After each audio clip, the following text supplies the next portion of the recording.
I always say that I came to Lagos with 28,000. So the day I paid my ticket, my bus ticket. So when you hear ticket, don't think it was an airplane ticket. It was a bus ticket. God is good. So I had 28K left. And I came to the city without knowing a lot of people. So I went through it, it touched me. And I remember some days I used to save money so that on Sunday evening I'll go and eat my best kind of food. So the weeks leading to the Sunday, almost maybe sometimes you just eat once and all of that.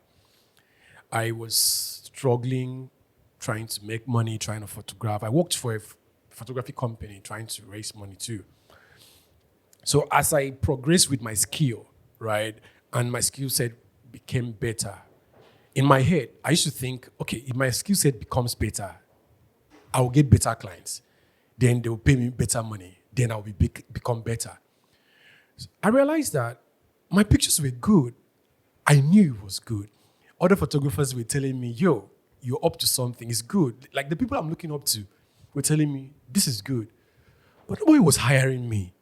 Like as a documentary photographer, nobody hired me for 1 year, 3 months. So I knew there was a problem. And backstory, so most people don't know that I did biochemistry first degree, I did biochemistry masters and all of that. I was supposed to do PhD, right? But I ran away. So in my scientific head, if there is something that is happening, there is a cost to it. So I allowed my scientific head to kick in. I need to figure out what is the cost. Because if everybody said, if you pictures are better, if you make better photographs, you get better clients, but I'm not getting it, then it's not the photographs. There's something else I'm not doing or something else I do not know. So I now step back to, first of all, study the other people that were making, because I had people I was looking up to and their invoices were like, this is like 2017. These guys' invoices are like 10, 15 million for portrait sessions. I'm like, and know that, when you hear some money, so you feel like, oh, man, that person, they whine me. Do you understand? But this one, I'm seeing the invoice. I'm seeing that they are paying. So I needed to figure out what is going on. So that was how I started re-engineering the things that these people were doing. And I realized that, no, it wasn't necessarily the photographs. The photograph is just like the barest minimum. You need it. Like, if you're a photographer, if you're a videographer, you need to do quality work. That's the barest minimum to qualify you to be in that room. But the things that will actually make the clients to come to pay you, my brother, it's a lot more than that. So I started studying what were these guys doing, how were they carrying themselves, what were they saying, where was the place that they positioned themselves. So I came up with a framework which I saw them do from different people. So I realized that first and foremost, they knew who they wanted to serve. So the problem, I now realize that when I looked at my work, I was a documentary photographer, yes, but who was I saving? I did not know. So I was basically, because I was doing projects, right? My personal projects were everywhere. But the point is that it was not saving a particular set of people. So who is going to pay me the money? Do you understand now? So I'm like, okay, that's the first thing, the who. Once I figure out the who, and I'll ask myself, the next thing I saw them do was because they know the who, they know what those people value. So I need to ask myself, what is value? Because when we hear value, we always hear people say, add value. Have you heard that before? Add value. They say add value, that money follows value. But nobody talks about what value is. It's that they don't know, or they don't just want to talk about it so that other people will not learn and become better and make more money. That's why I'm here. So I needed to figure out what value is.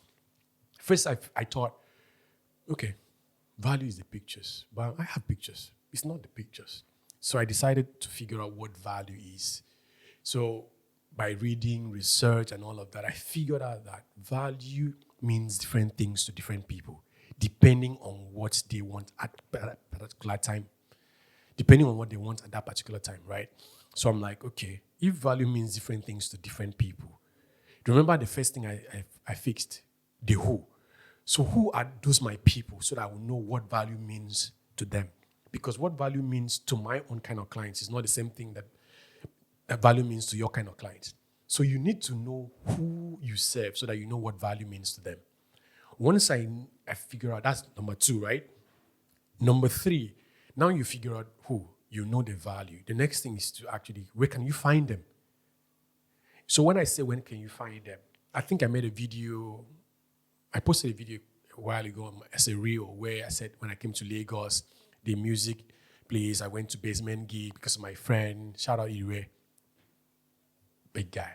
So I went to a place where I can find not 1, not 2, not 3, not 4, like 100, 150 of the kind of people that I've identified as the who.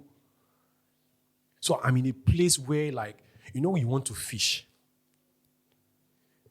back to fishing. So there's a story about, I did a documentary about a fisherman. So he told me that for you, we have different kind of fishes. So you have tilapia, you have catfish, you have croaker. Depending the kind of fish you want, that would influence the tool you use. And that will influence the river you go. So you cannot go to the river that you would find catfish, but you use the tool of catching a tilapia. And you now go to the waters of the shark and think you win. Will you win? So, because I figured out the who, I know the value, then I needed to know where they are so I can position. So the next thing was positioning. Because if you're, most problem with creative is that we always think that once we have a job and we make money, that one time, so we rest. When that money finishes, we'll find another one to go.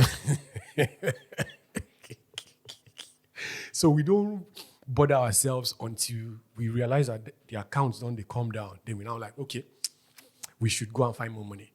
But you need to understand that for you to have a job regularly, you need to have positioned or find a set of people that are plenty enough to pay you. That means you need to make it a business decision, not a creative decision. The creative part of you would say, oh, I know I love making videos for, let's just say, makeup artists, right? I love making, I'm a makeup artist, I'm a videographer, but I love making videos for makeup artists because I like the artistry and all of that. But you need to ask yourself, can these people, are they enough, the number? Can they pay the bargaining power over a long period of time? That's how you sustain the business. So if you don't have enough people and they cannot afford to pay for a long period of time, you're not a business person. Do you now see? So now I finished positioning. The next thing I needed to know was that, okay, I have the right tools, portfolio. So the problem with most people and me in that point was that I built a portfolio and then started looking for who needs it. But that's a wrong way to go. All of those people that I studied and reverse engineered their process, they never built the portfolio first. They figured out all of this and then used those knowledge to build the portfolio. So by the time the portfolio now gets in front of, it's like you going to catch the fish now. So you know that, okay, this kind of fish, it is this kind of hook I would use, or it's a basket I will use, or it's a net that I will use.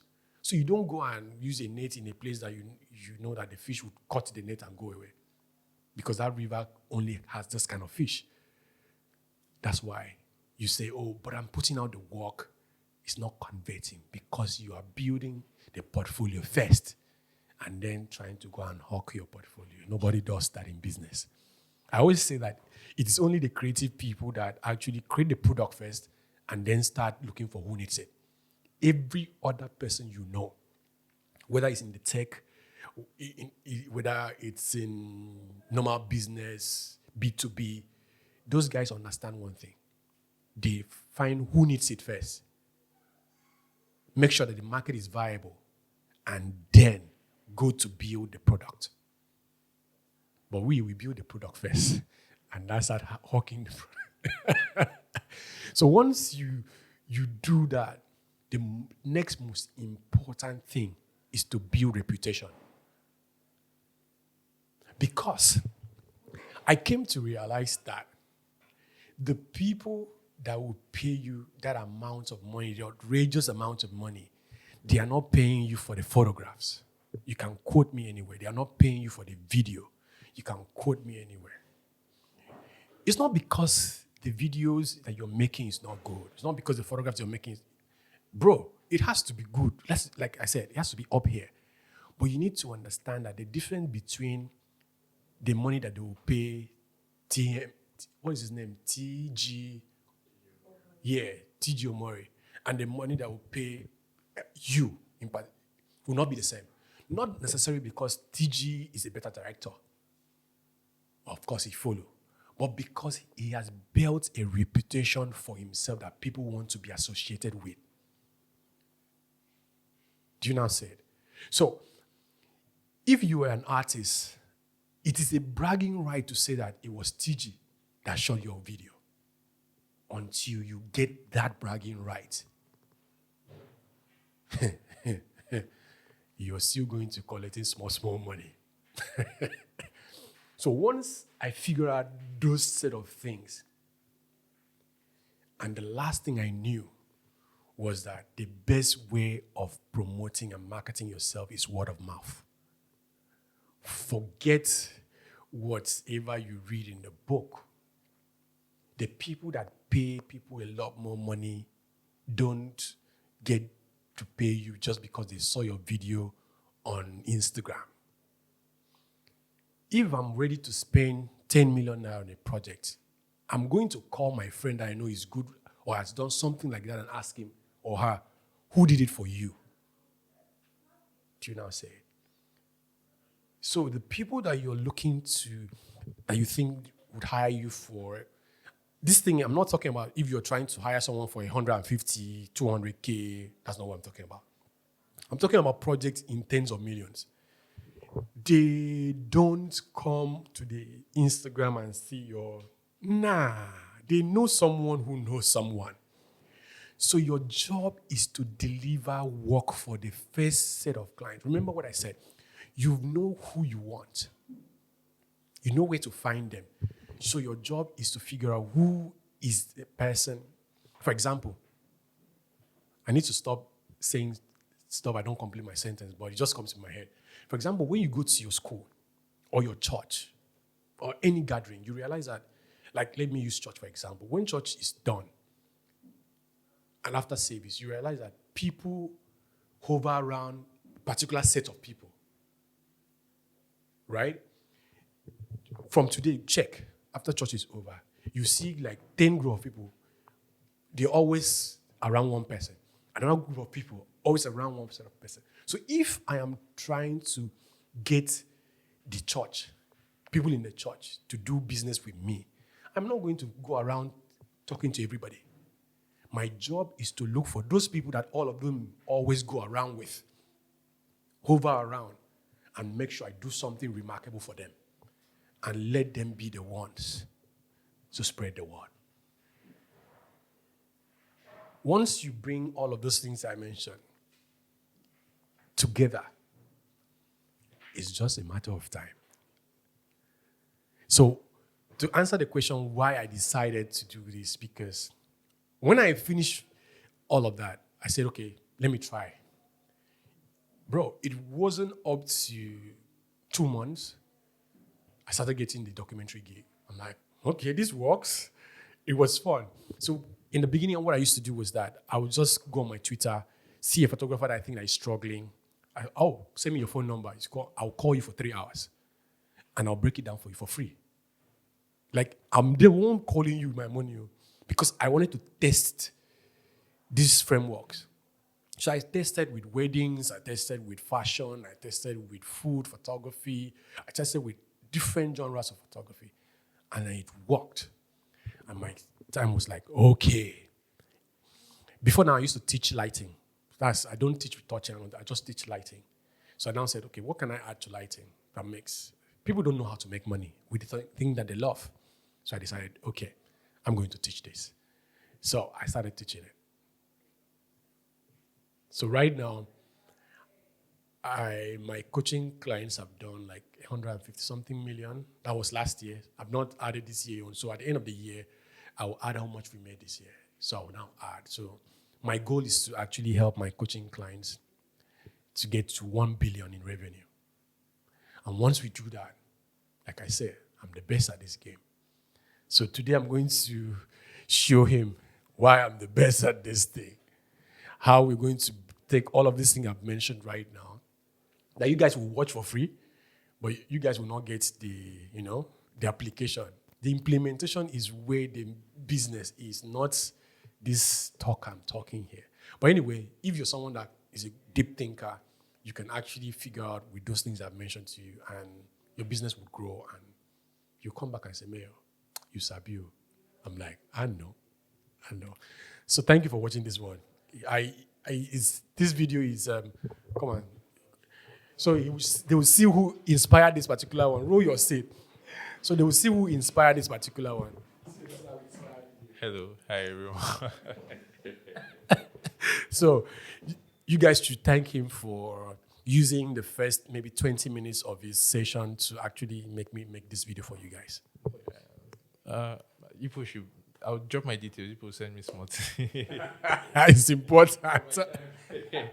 But yeah. This man is spitting facts. I've even learned a lot in the first 20 minutes, and we've not even started the session yet. So yeah, I'm looking forward to this. Let's go. See you guys later. Let's get to work.